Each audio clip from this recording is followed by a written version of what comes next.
morning, everybody. Can we go ahead and say good morning? Good morning. What a glorious morning it is because our hills are not on fire, right? Here. We're going to go ahead and get this started. For those of you that do not know me, my name is Randy Burrow. I'm the Director of Public Works here in the City of Brisbane, and I'm also the Director of the Office of Emergency Services. I'll give you a little bit of an idea of what's going on here. This is the quarry fire incident debrief, and as you probably are aware, I'm sure you saw the letter, and that's why most of you are here. We're really looking to gain a constructive criticism on things that could have happened better, things that went well, that we want to retain in our plan. I think many of you are also aware that coincidentally enough, it was this weekend that we were scheduled to do our second annual exercise of an evacuation, and we were going to ask folks on Humboldt Road to voluntarily evacuate, and last weekend we had an open evacuation of folks on Kings, Trinity, Margaret, and Paul. So to give you a little perspective of how we're going to move forward here, Fire Chief Ron Myers is going to come up and give you all his perspective, his debrief on what occurred during the incident. Occurring coincidentally with this is we also have our community emergency volunteers here in the building, and you'll see them as part of our annual exercise. They were scheduled to do a sheltering operation here, so there are also folks here from Red Cross. They brought one of their shelter trailers down. So after we leave the building, our CEVs are going to participate in there. And let me give a plug to the CEVs. While I have you here, it's a great volunteer organization. It's a critical component of our emergency services and our response to the community. I certainly encourage you to talk to the CEVs and find out what it is that they do and what sort of commitment it is. You may find that participating in that organization will be very helpful to you personally and to your neighborhood. They do great work. It's an organization that's been around for a couple of decades. I believe it's the oldest volunteer organization on the peninsula in San Mateo County, so absolutely fabulous. We also have representatives here from the police department who can answer questions if we have any come up. We have two engine companies here, 81 and 93 are both here. We have a representative from CAL FIRE standing over here, the gentleman in the white shirt. And I know that you see many of your elected officials here, the city managers here, so we're all here to hear and to listen to your concerns and hopefully, again, help to your constructive criticisms. And after the event is over, in the back of the room, the far corner back there, the Lowe's folks are going to be here. They're going to have their display on vegetation that is appropriate for use in defensible space. And at the adjoining table, you will find representatives from the North County Fire Authority, Fire Prevention Bureau with their information and their literature. So another opportunity for you to gain more information. So with that, let me turn it over to Fire Chief Ron Myers. Thank you and good morning. Let me paint the picture for you a little bit about this incident and what we were competing with in the region. As you know, the lightning fires had come through, and so there was probably at that point 600 fires. It's now grown to 1,200 fires. A lot of those don't even have resources on them, but they are picking them up as we speak today. The other issue we got going today, tomorrow, and the next day is another round of dry lightning, so we'll be in the mode of having more fires within the state.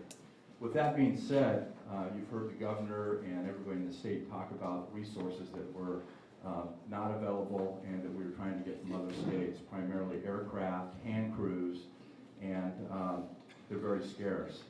So this fire starts out on Sunday evening. The other thing is that aircraft doesn't fly in darkness. So we had a cutoff point of probably about 40 minutes left to fly aircraft when this fire started.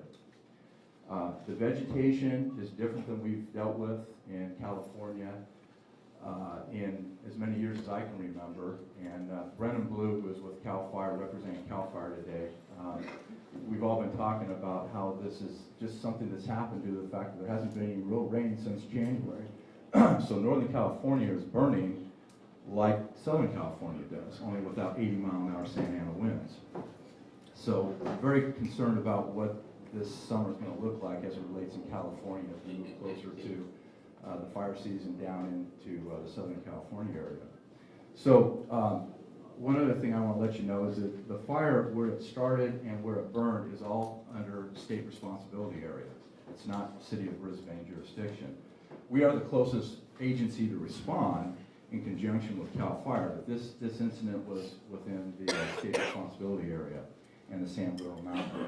Additionally, something that we've done is we've developed a mutual threat zone. And the reason that's important is because if you don't have agreements or a mutual threat zone established, then the city of may be responsible for paying for aircraft. The fact that this started on SRA wasn't an issue here, but if it did start in the city area and we needed aircraft, we potentially could have to pay for that aircraft. But because of the mutual threat zone, we don't have that problem.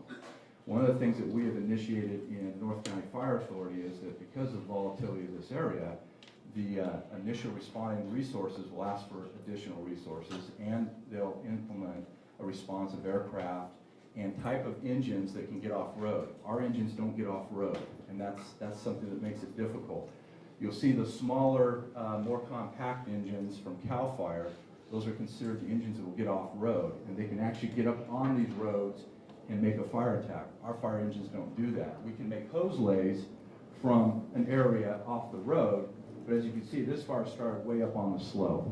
So getting back to the evening, it's about 7:30, 7:35, and we get a report of a wildland fire. Engine 81 responds first out of this location over here.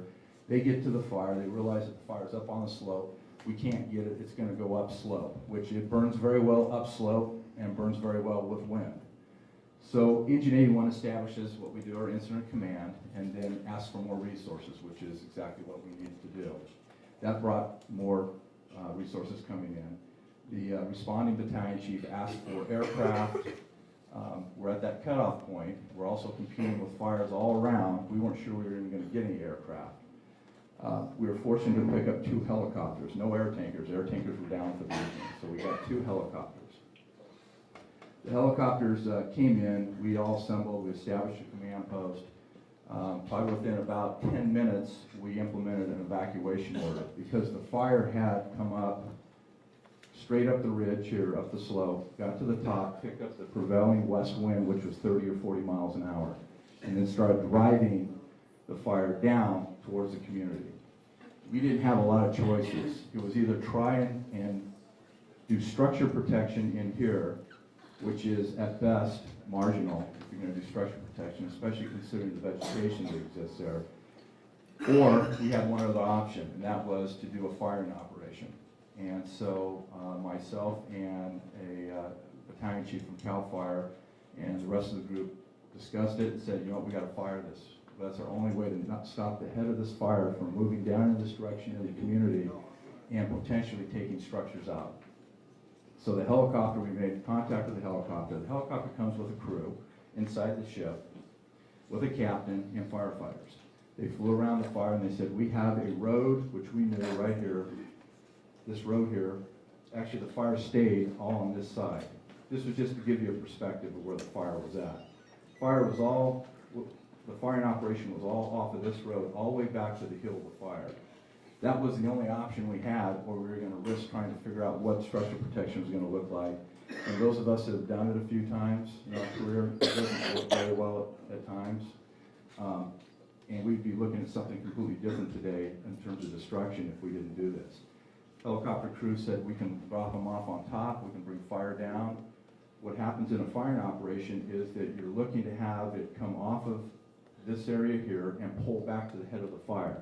You hear it out there a lot where they're using fire to stop fire. That's what it does. It pulls the fire out front, removes the fuel, but it pulls the fire back to the head of the fire, and somewhere out here they meet, and it cuts it off.